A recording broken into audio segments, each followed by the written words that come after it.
Si vous voulez remporter des victoires, vous devez apprendre à gérer la pression. Ne laissez pas la pression vous oppresser outre mesure, mais ça fait partie du job.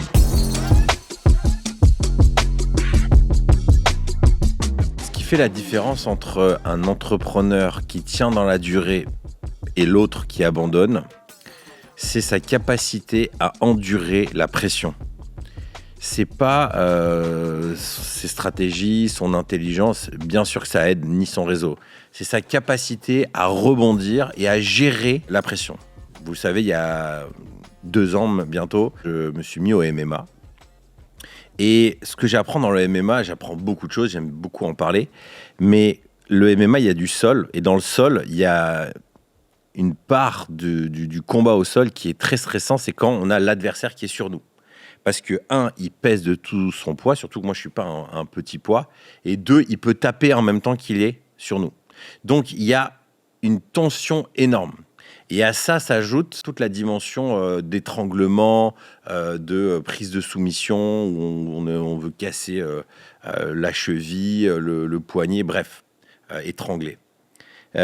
Et ces derniers mois, je me suis retrouvé avec des combattants de mon gabarit, avec des moments où je suis au sol, ils sont sur moi, j'ai 100 kilos, 110 kilos sur moi, 120 parfois, en fonction des combattants. Et là, on est complètement écrasé par la situation. Et puis, à côté de ça, on se prend des coups et on sait qu'il y a quelque chose qui est en train de venir. Et ça m'est arrivé à plusieurs reprises de me faire attraper par un début d'étranglement et d'abandonner très rapidement. Il y a encore quelques jours, lundi, il y a un combattant qui est venu, 110 kilos, une dizaine d'années d'expérience en lutte à livrer, donc c'est le combat au sol qu'on pratique. À un moment, il m'attrape, là, et il serre d'un coup extrêmement fort sur mon menton. En soi, je ne risque rien, parce qu'en fait, il ne m'a pas à la gorge, il m'a ici. Mais j'ai paniqué, j'ai pas su gérer la pression. J'étais déjà tellement angoissé parce qu'il était j'étais un jouet, quoi. C'était trop facile pour lui.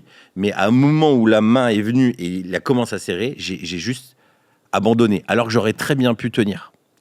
Et je remarque qu'un de mes enjeux dans le combat, c'est reconfigurer mon cerveau pour lui dire « T'inquiète, je peux tenir, je vais pas mourir.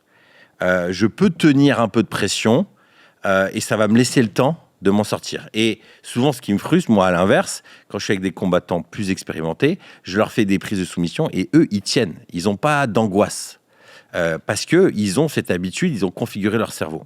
Dernièrement, j'ai fait une découverte dans la Bible et dans l'histoire de David contre Goliath qui m'a interloqué.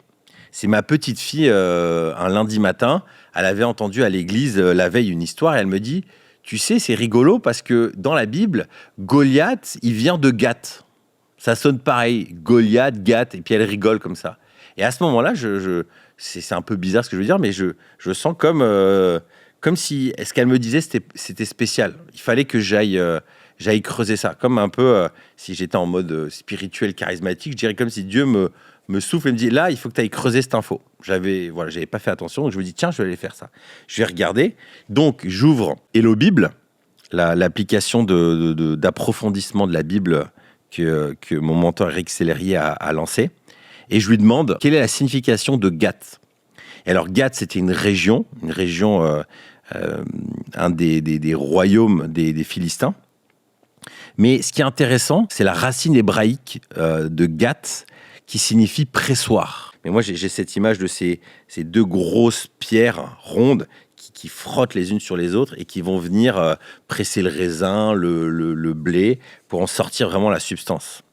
Et quand on regarde l'histoire de David contre Goliath, donc c'est les Philistins contre les Hébreux, et ils vont faire un deal, c'est que le meilleur champion de chaque équipe va s'affronter et celui qui gagne aura gagné la bataille. Et donc Goliath, qui est un géant, on dit qu'il mesure autour des 3 mètres, va venir et il va le matin venir insulter les Hébreux et leur dire « Envoyez-moi votre champion ».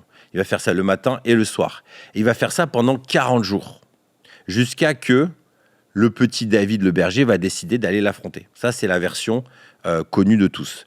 Par contre, si on analyse la situation, pendant 40 jours, Goliath, il va les menacer, il va les oppresser, il va les presser. David, lui, va faire des allers-retours. Lui, il est censé juste emmener les fromages à ses frères qui, eux, sont dans l'armée.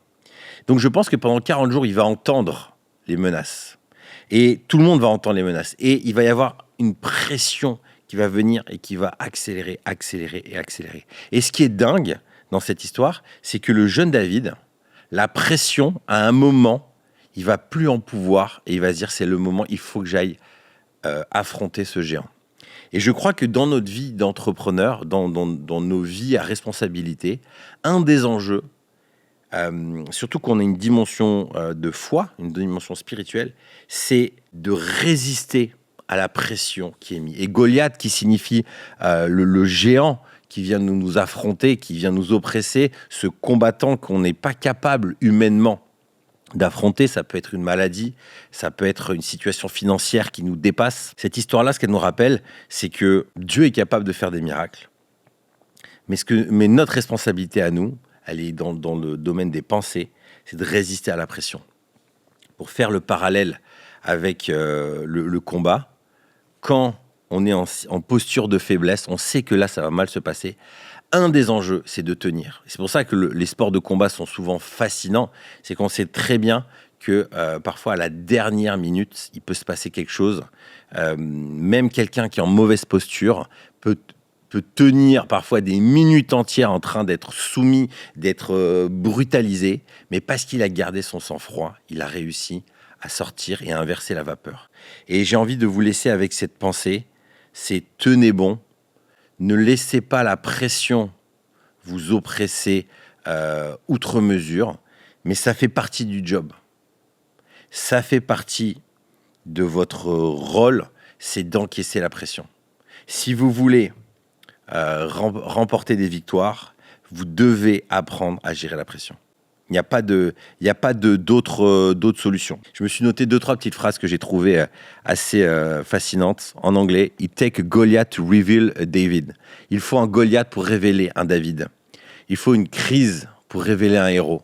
David ne serait jamais le David qu'on connaît s'il n'avait pas affronté un Goliath. Alors peut-être que toi, dans ta vie, dans ton entreprise, dans ta situation, il y a un Goliath qui est en train d'apparaître. Et là, la plupart des gens vont dire mais c'est terrible, mais pourquoi moi? Qu'est-ce qui m'arrive? Change ta manière de voir les choses. Dis-toi que c'est une opportunité qui t'est donnée. Et que là, ce qui va faire la différence entre deux personnes, il y a celle qui va quitter le bateau, qui va abandonner, et il y a celle qui va se dire, de toute façon, j'ai pas grand-chose à perdre dans cette histoire-là. J'y vais et j'affronte et je résiste à la pression. Et parfois, rien que le fait de résister, c'est gagner ou en tout cas passer à la prochaine étape. J'ai une des combattantes au club qui a perdu un match hyper important parce que ça s'est joué à quelques secondes près. Elle était en train d'être soumise, c'était très compliqué et là elle essayait de tenir et à quelques secondes près, en fait, elle aurait pu, c'était la fin du round et là ça s'arrête. Et elle a abandonné à quelques secondes près. Et parce que le coach qu'elle avait, qui était un coach de l'équipe de France, ne lui a pas donné les infos. Donc elle, puis après quand on est dans le combat, on ne se rend pas compte. Mais parfois, juste le fait de tenir, la situation après va se débloquer parfois d'elle-même. Donc moi j'ai envie de vous dire, tenez bon. Tenez bon. Parfois oui, il faut savoir abandonner, il faut savoir sortir. Mais ça, ce serait une autre vidéo. Je vous laisse avec ça. Il y a des matins où je me réveille avec cette tension au ventre. Pas à cause d'un client ou d'un projet en retard, mais à cause de cette question. Est-ce que je suis en train de faire ce que Dieu attend de moi là, maintenant? Je suis entrepreneur et chrétien. Et pendant longtemps, j'ai cru que ces deux mots s'annulaient un peu. Comme si l'un regardait le ciel pendant que l'autre regardait les chiffres. Mais si Jésus m'a placé là où je suis, dans cette entreprise, avec ses responsabilités, c'est que ça a un sens. Le monde va mal, je t'apprends rien. Des centaines de milliers de métiers vont disparaître à cause de l'intelligence artificielle, les faillites se multiplient. en particulier en France, l'inflation étrangle les familles, les guerres, les rumeurs de guerre, les peurs montent. Et pendant ce temps-là, beaucoup d'entrepreneurs vivent ça seuls. Même dans les églises, on ne sait pas toujours quoi faire de nous. On prie pour les malades, mais rarement pour les dirigeants qui flanchent. On soutient les missions, mais pas ceux qui financent en silence. Alors j'ai décidé de créer un lieu. Pas un club pour se congratuler, pas une réunion chrétienne de plus où on prie vite fait en espérant ne pas trop déranger, mais un lieu pour les entrepreneurs chrétiens qui veulent vraiment s'attendre à Jésus. Un lieu pour ceux qui veulent être transformés à son image, ceux qui ne veulent plus séparer leur foi de leur business, ceux qui veulent être entourés quand ils traversent le feu, ceux qui veulent bâtir mais pas seuls, ceux qui comprennent que leur santé, leur couple, leur famille font partie de leur mission. Voici ce qu'on y prépare ensemble. Des retraites pour prendre du recul et écouter Dieu, des soirées de louanges et de prières entre dirigeants, des groupes de progression par affinité pour ne pas marcher tout seul, des ressources en ligne pour nourrir ta foi, ton couple, ta gestion, ton leadership, et du soutien spirituel et relationnel dans les tempêtes. Ce n'est que le début, mais j'ai besoin de savoir, est-ce que tu veux en faire partie? Si c'est le cas, remplis ce formulaire juste en dessous. Dis-nous qui tu es, ce que tu vis, ce que tu cherches, et surtout, viens avec ton cœur ouvert, pas juste pour recevoir, mais pour bâtir avec nous et avec lui.